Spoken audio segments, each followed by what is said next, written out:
hoje vai ser uma palavra diferente, não é? Vamos fazer perguntas e essas perguntas vou tentando responder. Então vamos começar por dar um grande aplauso a todos os filhos que eu tenho. Eu sonhei com uma família assim. Uma família grande, muitos filhos, só que só fiquei com 2, não é? Então, olha, que maravilha.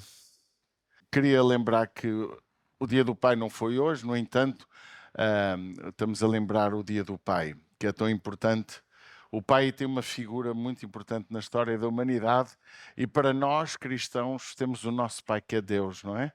Que é representado na figura de um pai que ama, que abençoa, que perdoa, que restaura e isto é o que devia ser o reflexo da família. Então vamos ter aqui algumas perguntas dos filhos, a ver o que é que nós podemos extrair com o que é que vamos aprender para podermos também ser melhores pais, melhores famílias.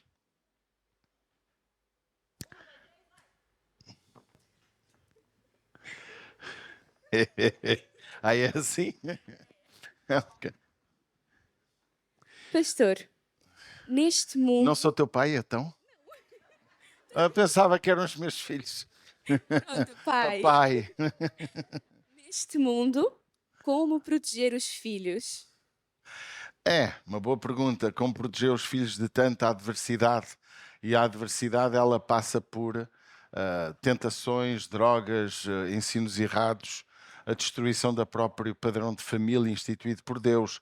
A principal forma de proteger a família é, como diz a palavra de Deus, ensina o menino no caminho em que deve andar e quando chegar a velho, nunca se esquecerá dele. E este é o caminho que o pai deve mostrar aos filhos.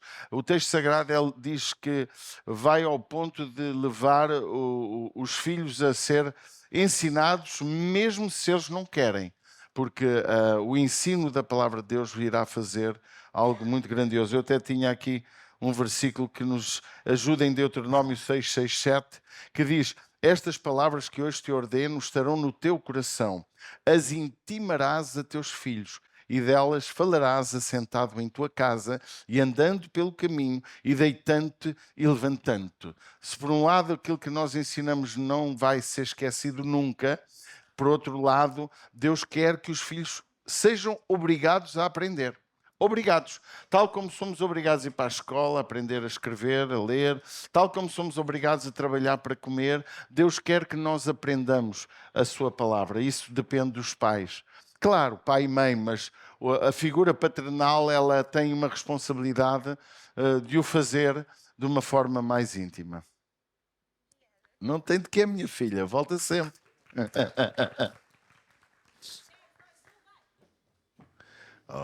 Oh, meu filho Cadson, como tu estás? Tudo bem, pastor? Mudaste de cor, eu sou mais branquinho. Esse sol de Portugal não esquenta, não dá... Bem, a minha pergunta é, qual a maior responsabilidade do pai de hoje em dia? É um bocadinho respondendo ao que acabámos de ouvir.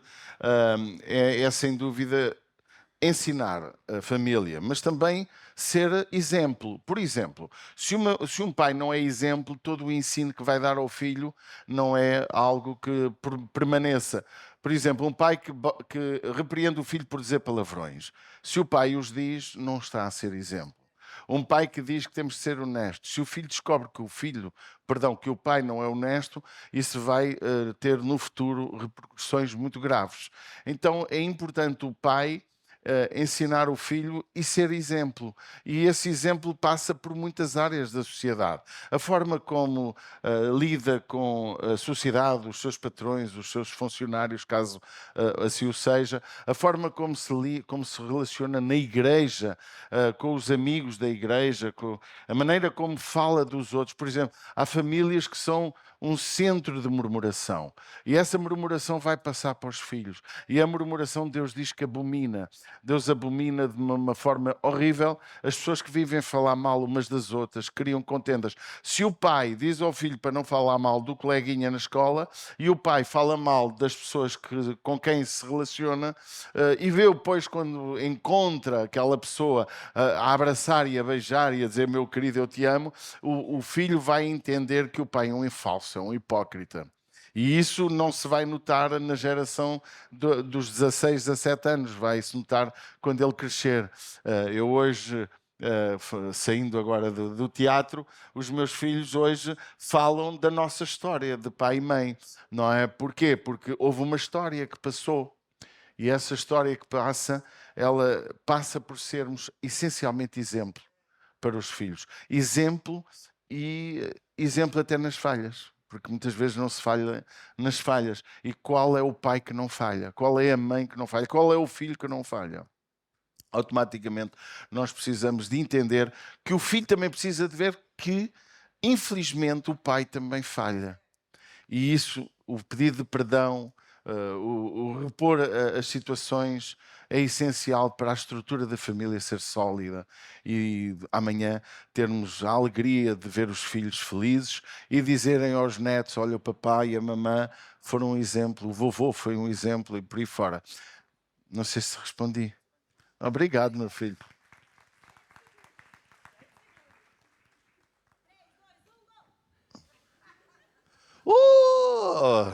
Tu és mais parecido comigo. Estava difícil. Pai, por que tantas famílias estão a desmoronar hoje em dia? Essa é uma pergunta muito perspicaz. Nós estamos a viver uma geração muito complicada. Houve uma fase da humanidade que mulher, por exemplo, era tão submissa, era tão escravizada pelo marido, que ela não tinha o direito a tomar decisões por si própria. Os filhos também olhavam para o pai de uma forma com medo do pai. O pai falava e havia violência dentro da casa. Estamos a falar de séculos, nem séculos, o século passado ainda era assim. E hoje ainda temos isso, mas já é muito pouco. E, desculpa, a pergunta era? Por que tantas famílias estão a desmoronar? E o que é que gera? Hoje a mulher sente uma enorme liberdade e os filhos também. A liberdade que hoje temos, que é legítima, tornou-se algo de abusiva. Os filhos não respeitam os pais, a mulher não respeita o marido, não olha para o marido com autoridade, sendo uma autoridade na casa, o marido não respeita a mulher, e hoje isso está a acontecer, inclusive na própria igreja. Muitos divórcios, muita gente a perder o foco. A principal razão é porque Deus deixou de estar na família. A família não tem Deus. A família até pode vir à igreja, a família pode inclusive orar com os filhos, a família pode até falar coisas certas, mas não as vive. E para que uma família não desmorone, ela precisa de alguns elementos. O perdão tem que estar na família. O amor tem que estar na família. A compreensão tem que estar na família. Mas tem que estar na família aquilo que temos vindo a falar sempre: ensinar a família. E a família também precisa ser exemplo. Agora, quando não há amor, quando não há perdão, a família não se restaura, ela desmorona-se.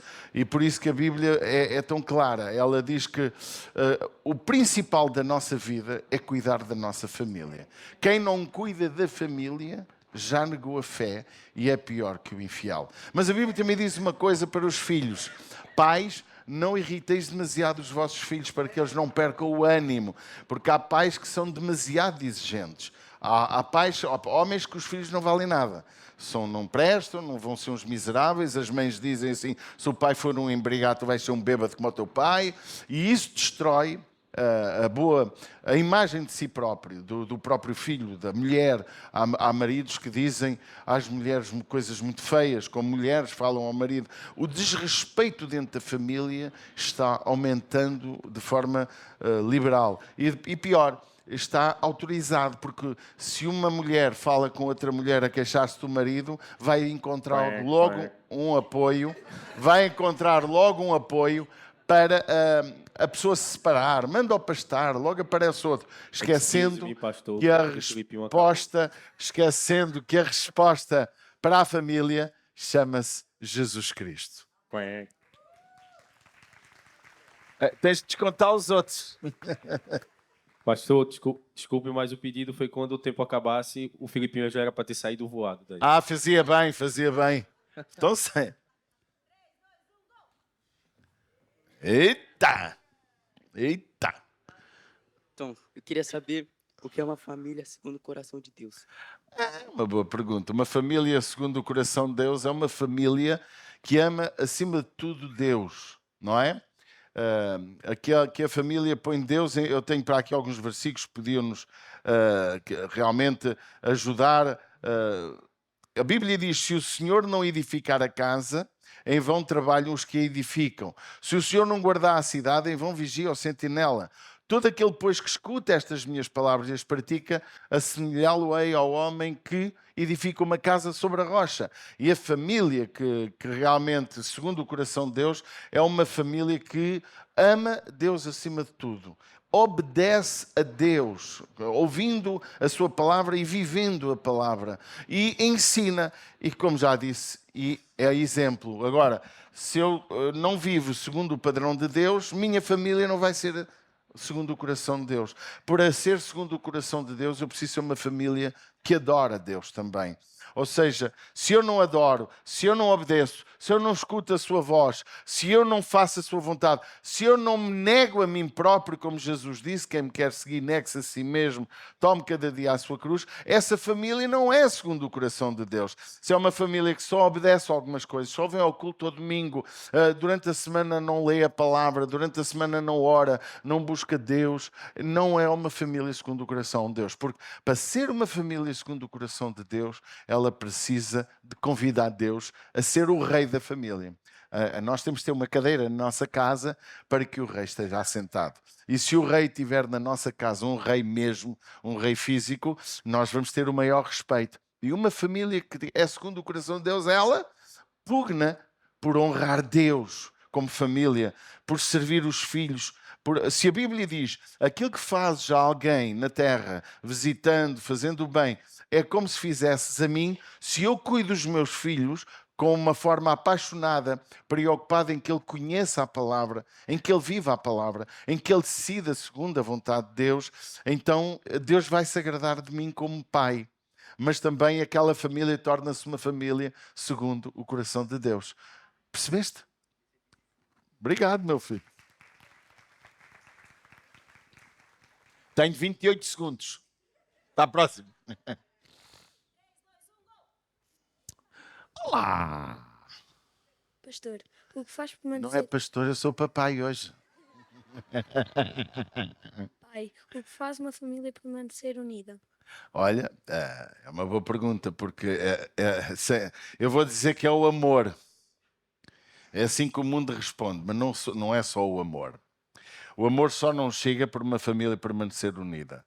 É a presença de Deus, mas é uma outra coisa importante, que é sermos companheiros uns dos outros, sermos amigos, sentarmos à mesa para conversar, partilhar, viver uma vida em comum acordo.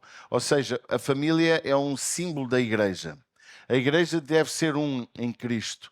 A igreja, quando começa a deixar de ser unida no propósito, na vontade de Deus, no projeto de Deus, a igreja enfraquece. Assim é a família. Quando a família, cada um puxa para o seu lado, a família enfraquece.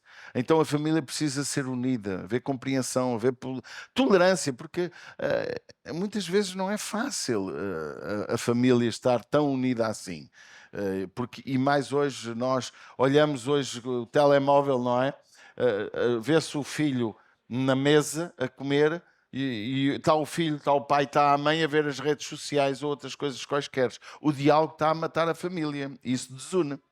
Posso estar junto na mesma casa, mas não ter qualquer tipo de união.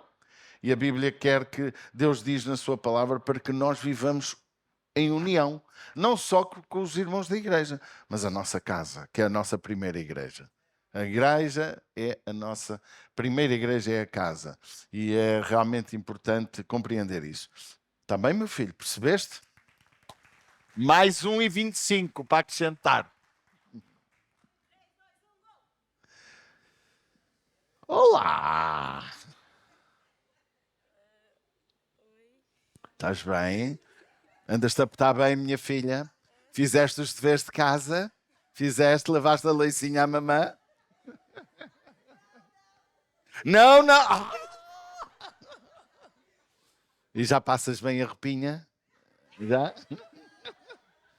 Ai, diz lá, minha Minha filha. pergunta é o que Deus espera de um marido? Deus espera que o marido dê muitas flores à esposa e que faça muito amor. Amor, amor, o amor tudo suporta. O amor suporta. Mas vocês estão a pensar no outro. Mas o que Deus espera do marido é ser um líder. A mulher hoje quer passar por cima da autoridade masculina do homem. Mas aquilo que a Bíblia nos fala através da palavra, vós maridos amai a vossa esposa como Cristo amou a igreja e a si mesmo se entregou por ela. Então o marido, ele é o homem que faz os sacrifícios para a proteção da esposa. Falaste de marido, agora não vou falar de filhos, vou falar só da minha mulher, da tua mãe ali. E o homem precisa de ser aquela pessoa que está pronta, como diz a palavra de Deus, sobre o exemplo, a metáfora que Jesus usou na igreja. Cristo amou a igreja e assim mesmo se entregou.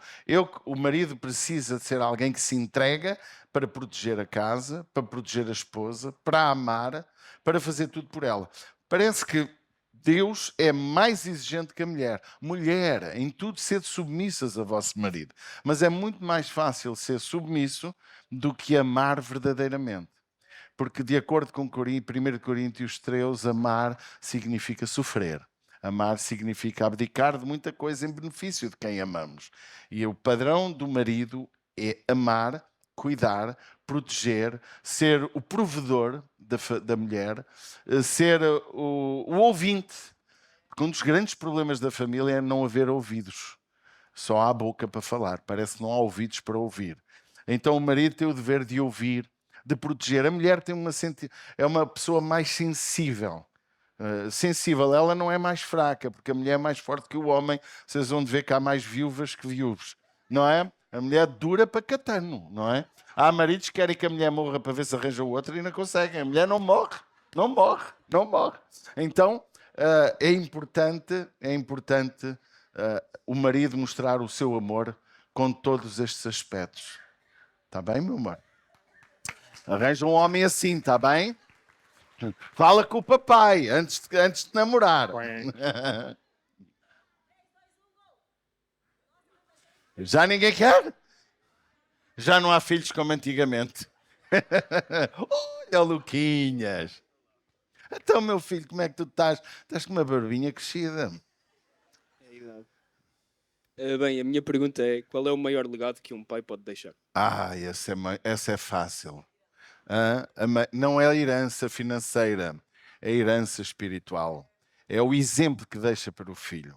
É ser o padrão. A Bíblia diz: sede meus imitadores como eu de Cristo, dizia o apóstolo Paulo. O Senhor Jesus ensinou: conforme eu fiz, vocês devem fazer. O maior legado de um pai, de uma mãe, é sem dúvida o exemplo que ele vai dar e a herança espiritual. O apóstolo Timóteo, ele teve, está escrito em 1 Timóteo que o apóstolo Paulo tinha uma herança que vinha da sua avó e da sua mãe. E isso faz com que ele, e Paulo lembra-se e diz: eu lembro-me das tuas lágrimas, do teu coração. O Timóteo foi um homem incrível, o exemplo de um legado da avó para a mãe. Ele não fala dos pais, mas claro que os pais tiveram, o pai teve a sua influência. Então o maior legado é sem dúvida a herança espiritual. Por isso que os pais não podem abdicar de trazer os meninos a aprender a palavra. Mas não basta vir à igreja, há que em casa fazê-lo. Há que em casa também ensinar, há que em casa motivar a ter a Bíblia. Por exemplo, uma criança ainda não vai ler um livro assim, mas já há livros ali que têm as 365 dias, uma história da Bíblia, para a criança começar a aprender a palavra. E em vez de lermos porcarias, como se lê histórias que não têm qualquer valor académico para a criança, comecemos a ler os heróis da Bíblia, os heróis da fé, os exemplos. E até os maus exemplos são bons de ensinar. Porque quando eu ensino um mau exemplo, eu ensino como não fazer, para não cair naquele mesmo erro. Sansão, ele parece que foi um bom exemplo em determinado momento, mas a partir de determinada altura da vida deixou de ser exemplo. Mas O legado de um pai é sem dúvida isso.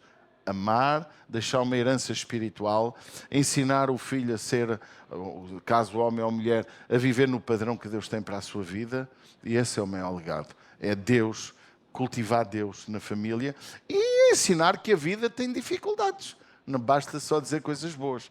Há coisas difíceis na vida. Preparar-nos para os dias maus. A Bíblia diz que se prepara na paz a guerra. É ou não é? A Europa não está preparada para a guerra. A Europa não está.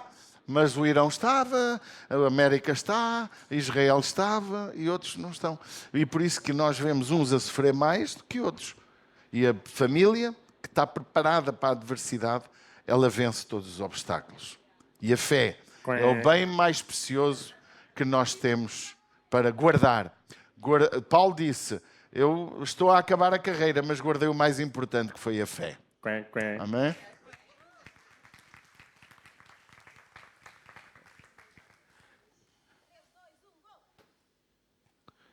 Oh, tão cheiro.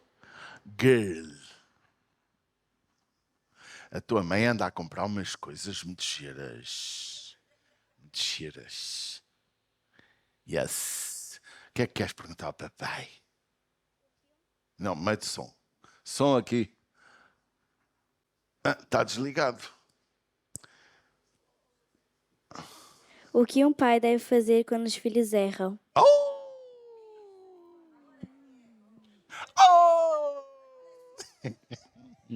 Pau neles. Pau neles. Porrada com força. Será? Não é.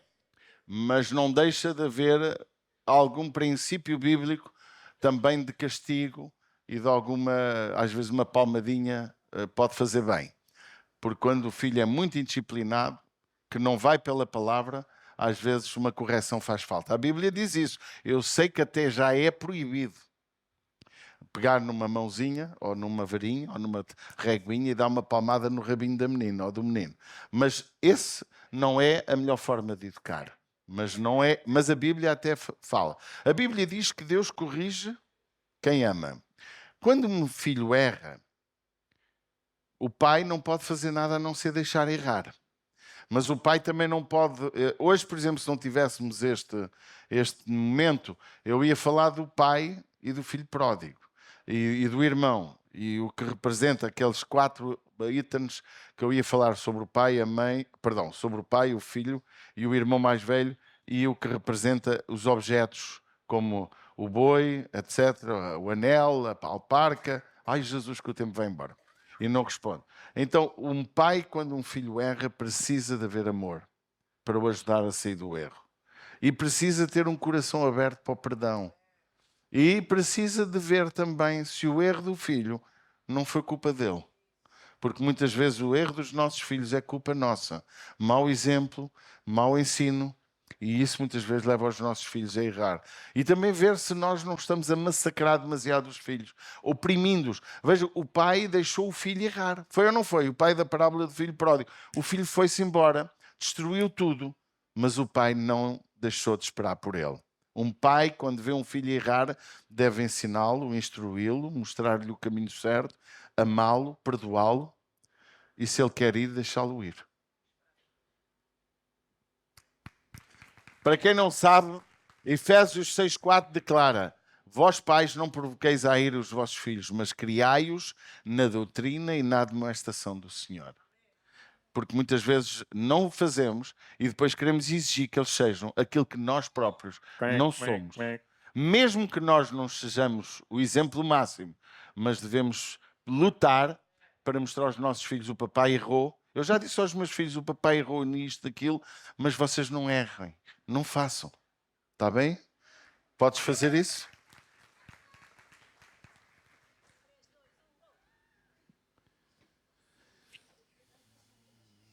É verdade, olha, já viste, né? Olá! Quem? Obrigado. Deixa-me ser pai hoje. A minha pergunta é: o que Deus espera dos filhos? Espera coisas muito lindas. Deus espera dos filhos que deem muitos almoços aos pais. Deus espera dos filhos muitas prendas bonitas, não é? Muitas viagens ao estrangeiro. Não é, Danilo? Hã? Deus espera que os filhos sejam carinhosos e quando chegar à altura do lar, que arranjem-lhe o lar mais chique, onde tenha sauna. Não é? Mas os filhos têm o dever de amar os pais e cuidar deles. Mas se isso não foi cultivado quando eles eram novos, e se eles também não veem isso na maneira como o filho tratou a avó e o avô, isso também vai ser um problema. E os pais, a coisa mais importante que os pais esperam ver nos filhos é que aquilo que ele transmitiu espiritualmente possa permanecer. Não há nada mais bonito que dizer: eu e a minha casa serviremos ao Senhor. Porque a nossa casa não termina quando os filhos casam e saem de casa. Continua a nossa família, a nossa geração. E aquilo que ouvimos há pouco sobre a leitura para a oferta foi que o pai foi abençoado por sua obediência, o filho foi abençoado e toda a geração. E chegou a nós hoje. Jesus veio daquela descendência de Abraão. Abraão, Isaac e Jacó. E o mundo foi abençoado através da vida e da obra de Jesus. E eu posso ser uma bênção. O meu filho pode se tornar uma bênção. E a minha geração muito abençoada. Por causa de filhos que ouviram a voz de Deus. Então é isso. Os pais esperam dos filhos que a herança espiritual continue. Que não faça como o filho Esaú, que desprezou o que era mais importante. Percebeste? Então, ser fiel ao Senhor. Ama Jesus.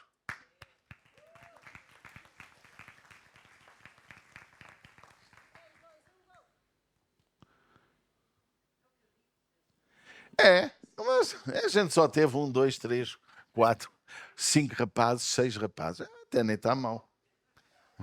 Já não me lembro deles, mas tudo bem. Pai, o que um pai nunca deve deixar de fazer?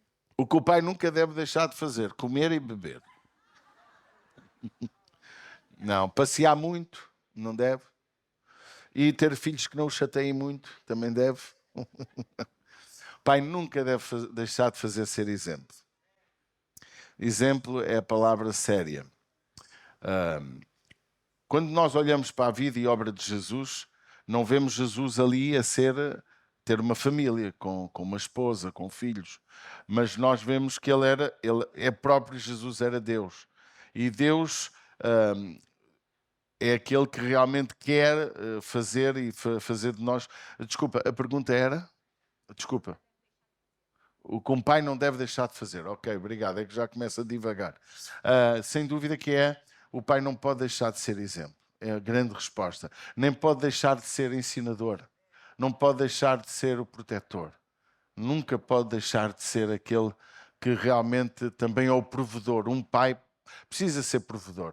Embora hoje a mulher, a mãe e o pai estão unidos na provisão da família, às vezes há esposas que até ganham muito mais que os maridos, e isso não me parece mal. Cada um tem o que tem, cada um ganha o que ganha, mas a figura paternal, ela é vista sempre como alguém mais protetor. É ou não é? Embora há mulheres que são boas na porrada. Há aí uma filha que eu tenho aí que até sabe karaté. Está ali, tem cuidado com ela. Mas pronto, brincadeiras à parte, é isso. Não podemos deixar de ser perdoadores, amigos, companheiros e por aí fora. E um pai tem que estar pronto a sofrer. A Bíblia diz: tudo sofremos por causa do amor, tudo esperamos, tudo suportamos. Porque um pai não pode deixar de amar a família. Está bem?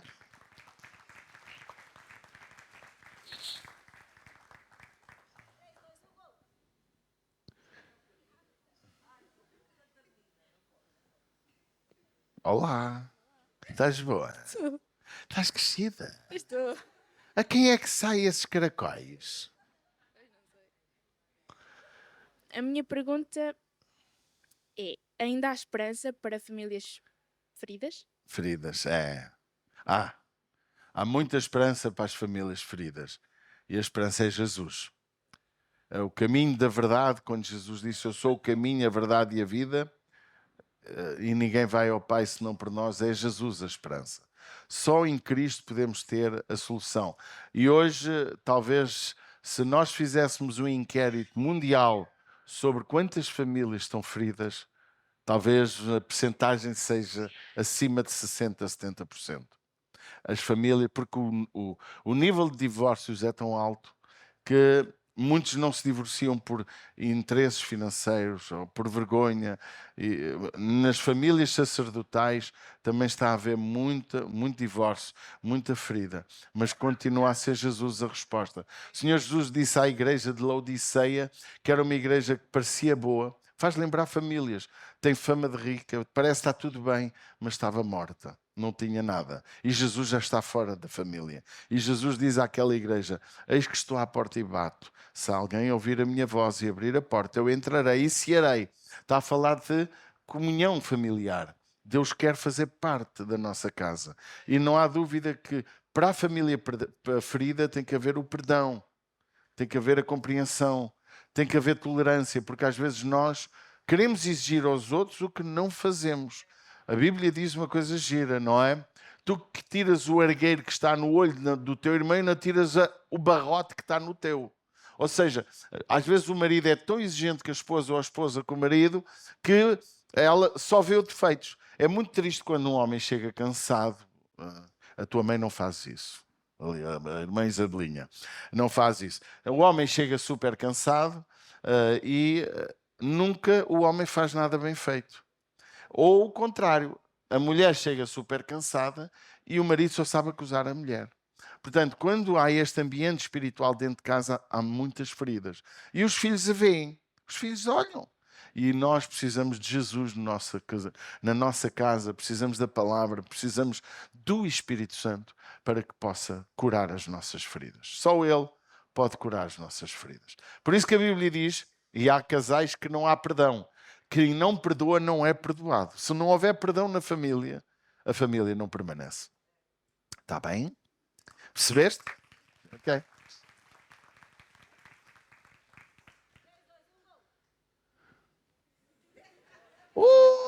Tu hablas espanhol. Yeah. Tu és Aquela- colombiano, mas eu não me lembro de ir à Oh, Colômbia. já fostes lá.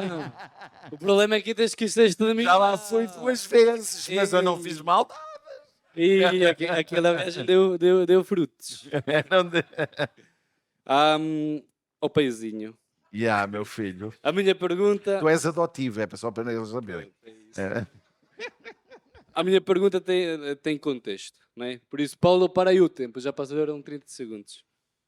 É assim, ao longo da minha vida, eu já convivi com pessoas que ou tiveram um pai ausente, no sentido de que desde o início nunca respondeu ou não estava aí, ou aquele pai que estava, mas não estava. Não é? Aquele pai que trabalha muito, que não está aí atento. E estas pessoas eu nunca tive uma resposta para lhes dar. A minha pergunta é, como é que eu posso lidar, ou uma pessoa pode lidar, com um pai ausente? É muito difícil. É uma resposta difícil, porque, por exemplo, se estamos a falar de uma família cristã, a gente pode levar a palavra e o ensino que o mais importante na vida é a família. Não é mais nada. Se eu não cuido, e já lemos isso, mas, por exemplo, 1 Timóteo 5,8, para quem não sabe, quem não cuida dos seus, principalmente os da sua família, negou a fé e já é pior que o infiel, e já mencionei isso. E o problema hoje é que o trabalho, por exemplo, quando alguém me vem dizer, como pastor, eu vou sair 6 meses porque vou trabalhar para um país onde vou ganhar um pouco mais, mas vou abençoar a minha casa, vou proteger as finanças da minha família. Está a arranjar um problema. Porque vale mais ganhar menos e estar junto da família. E o grande problema é isso, é que um pai ausente falta uma certa autoridade espiritual. Embora há mulheres hoje que são pais e mães, Minha sogra foi pai e mãe para os seus filhos, mas faltou a figura paternal. Agora, eu acho que para um casal, isto é um casal que o pai, os dois são ambos cristãos, se o outro não é, não há dúvida que tem que se ministrar não só o que a Bíblia diz, mas ensinar que o mais importante na vida não é dinheiro, é realmente estar com a família. Eu lamento, e penso que o tempo está a esgotar, eu lamento que hoje isto é muito sério o que eu vou dizer, há famílias que não conseguem estar um domingo sem estar a almoçar com amigos. Não guardam o domingo para estar com a família. Não fazem um almoço com os filhos. Não, tem que ter os filhos e os filhos dos outros. Eu não tenho nada contra esses convívios, porque é bonito. Mas o sítio onde um pai e uma mãe mais deve ter prazer é estar com os seus. Não haverá lugar melhor. Agora, é muito giro estar com amigos, mas de vez em quando. Até a Bíblia diz, tira o pé da casa do teu vizinho para que ele não se farte de ti. Agora, um pai ausente realmente, se é crente tem uma resposta, se não é crente tem outra. E se não é crente tem que se ensinar. Hoje a psicologia ensina, há muita forma de nós olharmos a família e ver a necessidade que a família tem e resolver. Temos que fazer um diagnóstico. O diagnóstico dá uma patologia. A patologia gera um medicamento. Se é excesso de ambição, tem que cortar a ambição. Se é excesso disto de prazer, há homens que não estão ausentes, mas dormem todos os dias em casa. Mas estão a noite toda a beber copos com os amigos. Vão ver futebol. A família está sempre para trás. Há esposas que, por causa do trabalho, os maridos não vão para casa. Chegam a casa à noite, levantam-se de manhã, quase não se conhecem. E isso só mesmo Deus, na vida dessa família, só convidando Jesus e arrumando o que está errado. Porque quem não toma decisões para arrumar o que está errado também não muda. Saber a verdade não basta. Há que vivê-la. Há que praticá-la.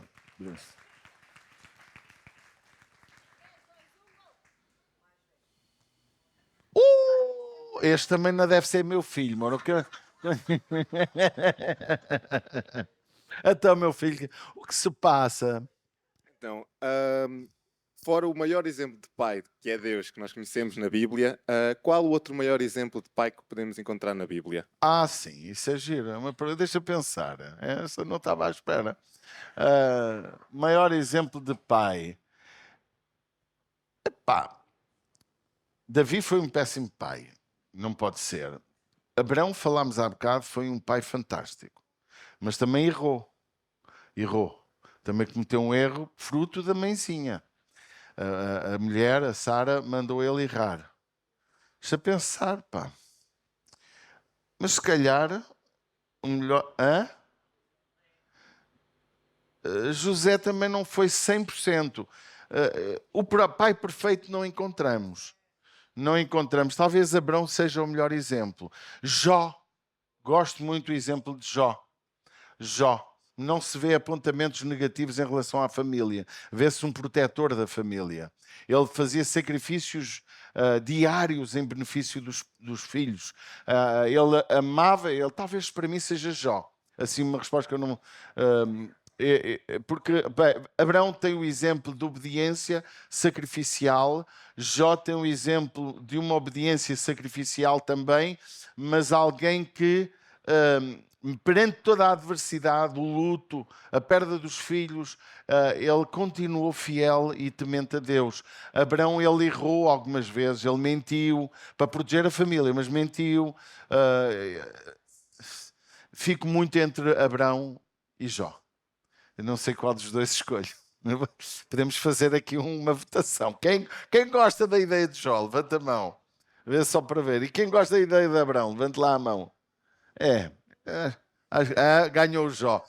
Eu também, se calhar, ganha Jó para mim. Também levantei a mão com a Jó, não é? Muito bem.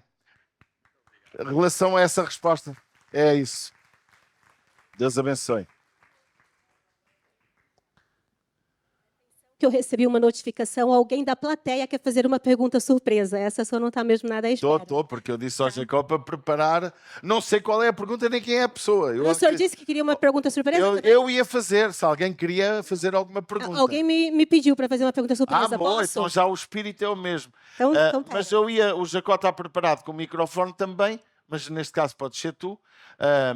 Essa é uma pergunta que nasceu ali, mas eu ia dar a oportunidade também.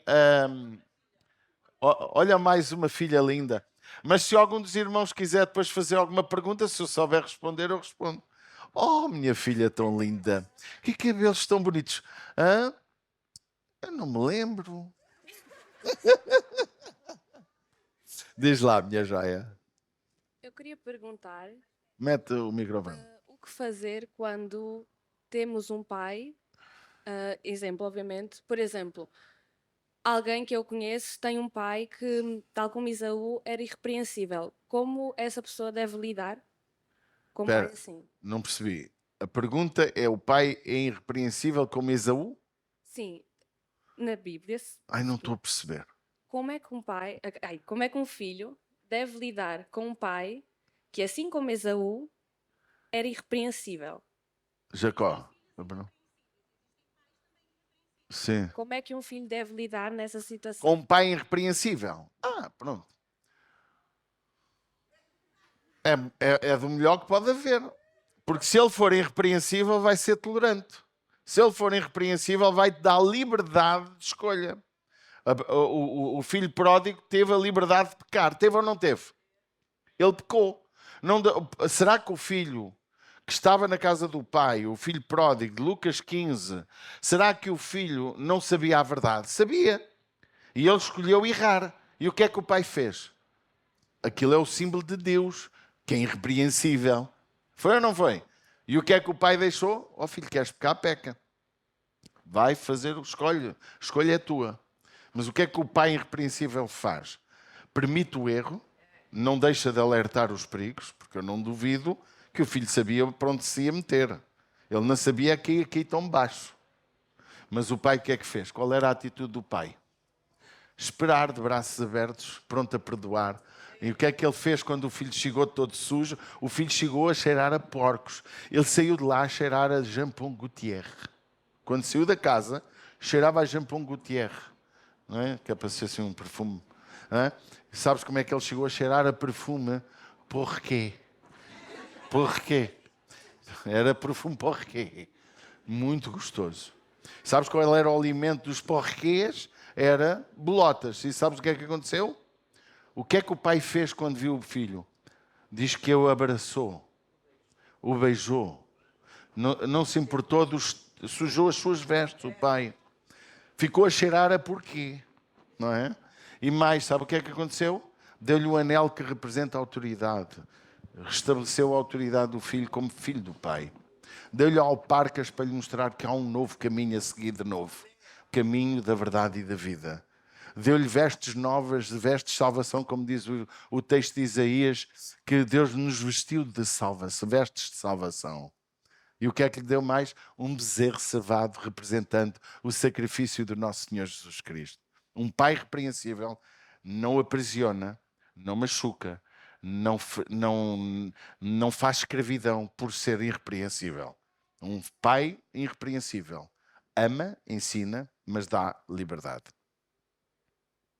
Respondi, minha filha. Então desta vez sei. Agora eu ia dar a oportunidade à plateia. Se alguém quer falar ou fazer alguma pergunta. O Jacó disse que tem uma pergunta. Então pronto, vamos lá. Eu tenho uma pergunta então. Papai. Tu é tocando. Pelo menos és Paulo. O que deve fazer um pai que não teve o exemplo de casal?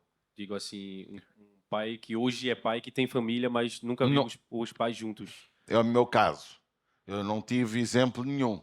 Por exemplo, a minha mãezinha, que eu amo muito, ela teve um relacionamento com o meu pai e pronto, e eu nasceu, ficou mãe solteira e eu fiquei sem o nome de pai, era filho de pai incógnito.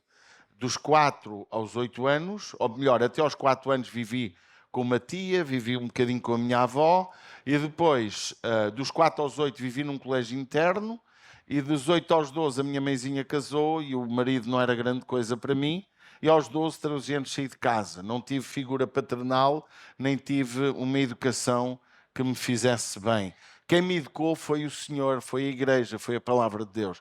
Foi o meu encontro com Jesus transformou a minha vida. E creio que não fui um pai mau de todo. Tive os meus erros, mas consegui ser um pai e hoje louvo a Deus porque eu e minha casa servimos ao Senhor. É a melhor prenda que eu posso ter. Mais do que um dia deixar uma herança financeira, a herança espiritual. Agora, quando um pai não teve esse exemplo, eu também não aconselho toda a gente a ir pedir conselhos a qualquer um. Mas se tens o teu pastor, abeira-te dele, pede conselhos. Quando estás num beco sem saída para resolver um problema, tenta pedir ajuda. Há coisas que tu consegues resolver porque a palavra é clara, mas há outras que talvez um conselho não seja mau. Nós, igreja, eu e minha esposa, estamos sempre prontos a dar aconselhamento, a marcar para estarmos juntos como casais, seja casais, seja separado, pessoa solteira ou individual. Estamos sempre prontos a ser conselheiros. Não sei se respondi, Paulo. Jesus é a resposta à palavra de Deus. Foi aí que eu encontrei o meu padrão. Porque também não tinha muito padrão humano. Tive pastores. Talvez o pastor que mais exemplo me deu no aspecto de educacional, de algum charme e elegância, eu e a minha esposa, foi os pastores Luís Cabral Ançã e Madalena Ançã, porque do resto não tive mais relacionamento assim íntimo com pastores, para poder ter dito, olha, foi aquela pessoa. Uma vez pedi um conselho sexual, não é como se faz, nesse conselho não foi, olha, como é que se faz o amor? Não foi. Mas tive um desabafo sexual com um casal amigo e foi um desastre aquilo que aconteceu a seguir. Então, seja o que for, tenta falar com o teu pastor. Se a resposta não for na tua intimidade com Deus e às vezes no diálogo, porque às vezes marido e mulher, o pai até nem teve referência paternal ou familiar e a esposa teve. Então há que somar e juntar e conversar. O diálogo é a base da maior parte das soluções. E a educação. Quando uma família começa a não ser respeitosa com o seu marido, quando uma mulher sabe que o homem, irmãos, desculpe o que eu vou dizer às irmãs, o homem não é capaz de se sentir humilhado pela mulher. Quando a mulher rebaixa o marido, é muito complicado. O marido começa-se a sentir um lixo e o caminho vai ser desastroso. A mulher tem um coração que mais facilmente perdoa. O homem é menos de mimices. E nós temos de ter cuidado porque quando tu conheces o teu marido ou a tua esposa, tu sabes que aquele é o momento que estás calado ou calada. Respeita o momento da pessoa. Respeita o momento em que a pessoa está enervada e que qualquer palavra que tu digas vai criar conflito. E às vezes os casais não sabem ver isso. E isso gera muitos conflitos.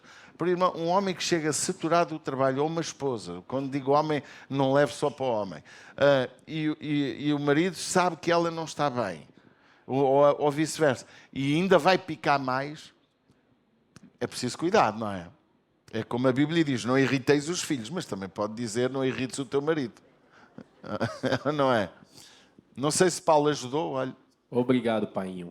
Obrigado. Mais alguém? Temos mais uma pergunta aqui.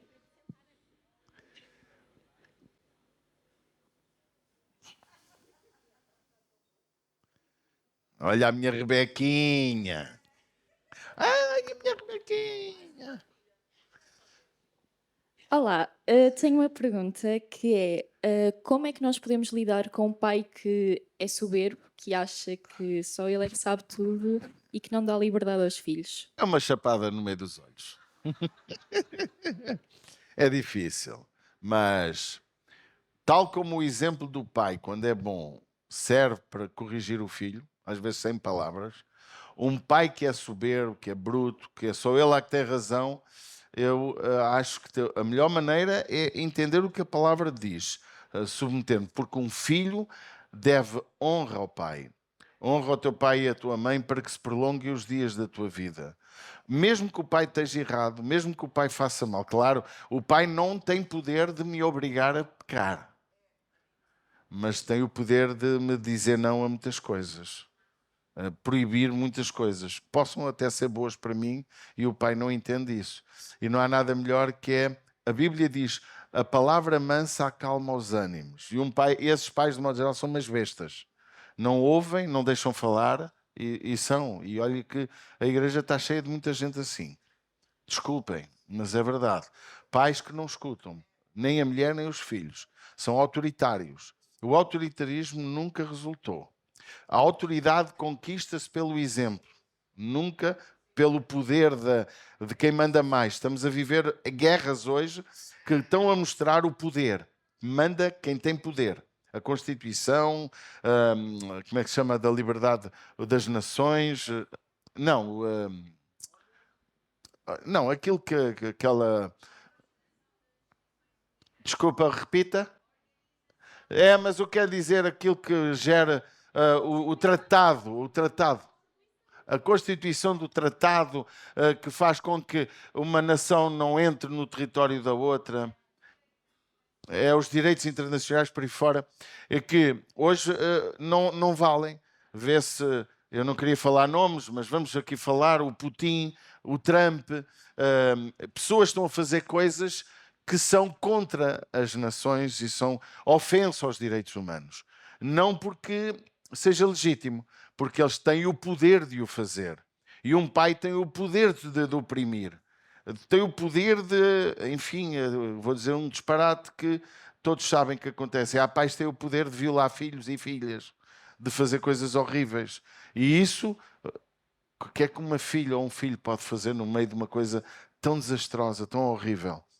Ou denuncia à polícia, é logo, meu pai fez-me isto, é logo, denúncia, ele vai preso, tudo bem, problema dele, não fizesse, ou suporta a dor. Agora, quando mexe com violações e isso, é polícia. Não há outro caminho. Não há outro caminho. É polícia logo. Por isso que nós temos que ter cuidado, irmãos, para que também não pareçamos... E nas igrejas acontece o mesmo.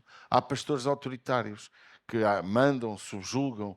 Há princípios que a gente não pode fugir deles. Mas a gente tem que se lembrar que as pessoas são seres humanos que também têm vontade própria. E que às vezes... elas não querem... Há muita gente que não quer aprender com os erros dos outros. Tem que aprender com os deles. E a gente não consegue impedir. Atrasamos o erro, mas ele vai acontecer mais à frente. Oi. Pastor, temos uma pergunta direto da live. Sim. Do Alan Oliveira. Boa. Ele disse, que tipo de pai estamos sendo hoje? Um pai presente que reflete o amor de Deus ou apenas alguém que ocupa um lugar dentro de casa sem cumprir seu propósito? Temos os dois. É verdade. Ele já está a responder. Temos os dois. Qual é a questão que ele quer saber, que eu não percebi? Eu acho que ele quer saber qual tipo de pai que a gente... Eu acho que ele fez a pergunta e a resposta. Mas hoje estamos com esse problema. Há pais ausentes e há pais presentes que não estão presentes. É um facto. E já falámos um bocadinho aqui. E eu continuo a dizer, a igreja é um lugar fantástico. Eu ontem queria falar o nome de uma igreja que o pastor Elias Dantas comentou, de um país que era os filhos, os pais, a igreja, havia uma percentagem mínima de gente salva. E agora tem 51% da população daquele país está salva. Um país muito bom para visitar turismo. E ele é um país que não é muito grande, mas ele estava a dizer que desde que o avivamento chegou àquele país, as escolas falam de Deus, as crianças falam de Deus, a igreja já começaram a aparecer igrejas de 50 mil pessoas, 20 mil pessoas. Porquê? Porque Deus entrou na vida das famílias. O segredo para uma sociedade crescer, ganhar, enriquecer, ser próspera é Deus, irmãos. Não há outro caminho. Jesus, ele promete bênção para quem o busca. Um pai ausente tem que se ver porquê, um pai presente é presente, mas é como se estivesse ausente, é porque perdeu as prioridades da sua vida. E as nossas prioridades têm que ser amar a Deus acima de todas as coisas, com todas as nossas forças, com todo o nosso entendimento, e o próximo como a nós mesmos. É bíblico. Ou seja, quando Deus diz o próximo, a maioria das pessoas não percebem. Deus está a dizer respeito ao próximo. Cuida do próximo. Não te esqueças que ele é tão importante como tu. E depois Jesus reforça: o que queres que os homens te façam, fazei-o vós a eles. E até, se ele diz isto para o próximo, quanto mais os nossos filhos, que já nem são próximos, são família, são íntimos, são nosso corpo. Amém? Dá um abraço no Alain. Amém. Temos ali uma pergunta no auditório. Bom dia a todos. A minha pergunta, pastor, é o seguinte.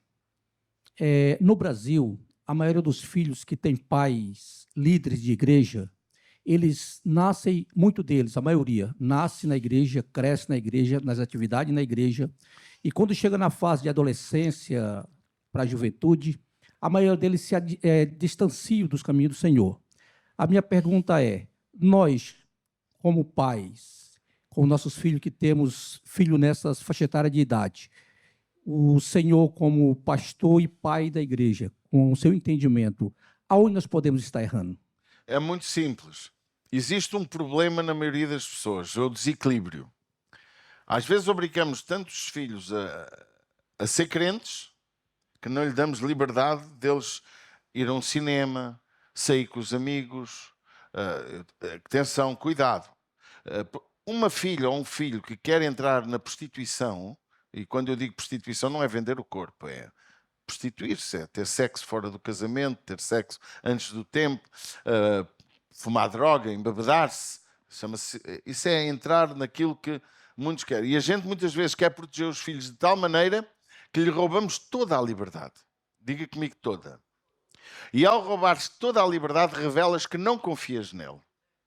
Os meus filhos, eu tenho exemplo, quer o Rodolfo, quer o Pedro. O Pedro não quis ir para a universidade, tudo bem. O Rodolfo foi para a universidade, nunca andei a fiscalizá-lo. Mas ele teve ensino em casa. Os meus filhos iam para a escola e eu não ia fiscalizar se eles estavam com meninas ou não. E eu acredito que eles foram puros para o casamento. Agora, mas podiam não ter ido, podiam ter pecado, podiam ter falhado, e eles tinham o mesmo pai que os amava e os perdoava. A maioria dos pais pastores da geração à minha e um bocadinho antes, eles foram tão opressores que os faziam 10 cultos por dia e os filhos eram obrigados a estar nos cultos todos. Nenhuma criança vai amar isso. Eles não podiam errar, os filhos não podiam brincar, não podiam correr, não podiam fazer disparates. Os filhos dos outros podiam e o paizinho tolerava os filhos dos outros. Qualquer erro do filho deles era uma desgraça, levavam porrada dentro de casa. E isto destrói a família. Faz com que aquele filho, quando cresce, ele diga: não quero igreja nem pensar, porque o meu pai não foi exemplo para mim. Muito. A maioria dos filhos desviaram-se todos. Alguns voltaram ao Senhor. Muitos filhos têm voltado ao Senhor, filhos de pastores, porque a encontraram, sabem que, embora o pai tenha sido errado, mas o ensino era certo. E o Espírito Santo, é claro, ele toca nos nossos corações, mais tarde a gente lembra-se do caminho que aprendeu. Mas, irmãos, cuidado. A melhor forma de ensino não é a opressão. A melhor forma de ensino é o exemplo. O teu filho é obrigado a vir ao culto. Ele não lhe apetece. Não, não é. É obrigado a vir ao culto. A Bíblia diz: instiga o menino a aprender o caminho. Mas se tu vais a 50 cultos num dia, tu não podes massacrar as pessoas. A tua vontade pode não ser a dele. E um pai que nunca tira um fim de semana, por exemplo, o Alan saiu de fim de semana.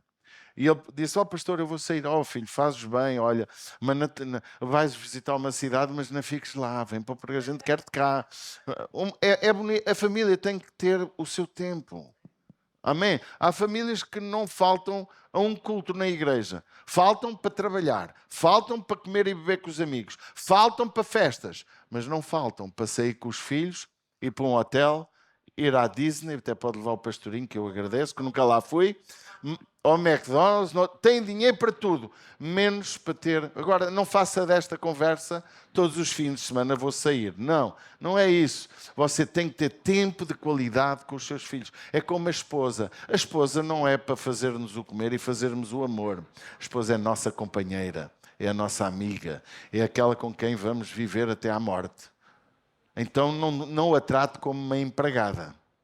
E não trate os seus filhos como alguém que não tem vontade. Aprenda e seja equilibrada. E a maioria dos pastores não foram equilibrados.